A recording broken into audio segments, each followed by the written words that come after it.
Batch updation based on कुठल्या फॅक्टरवर तुम्ही हे केलेलं आहे, तर मोस्ट इम्पॉर्टंट करंट अपडेशन हा एक पॉईंट घेतलेला आहे. आता ऑब्व्हियसली इकॉनॉमिक्स म्हणले की डायनामिक सब्जेक्ट आहे, त्यात काही ना काही चेंज होणारच आहे. मग तो एरिया आपल्याला अपडेट करावाच लागतो. ह्याला सगळ्यात पहिली प्रायोरिटी तर ऑब्व्हियसली असणारच आहे.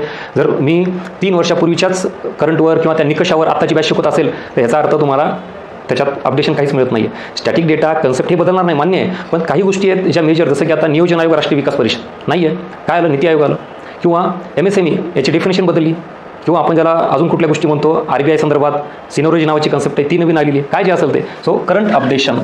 आणि अजून एक ही बॅच अपडेटेड काय आहे तर रिसेंट झालेले पेपर मी आत्ताच सांगितले कुठल्याही एक्झामचे असू द्यात, कंबाईन प्री कंबाईन मेन्स, आणि मग त्या पेपरमध्ये नवीन कुठला एरिया आला आहे का, कन्सेप्ट थोडी अजून डिटेल विचारली आहे का, तोही मी इथं विचारात घेतो.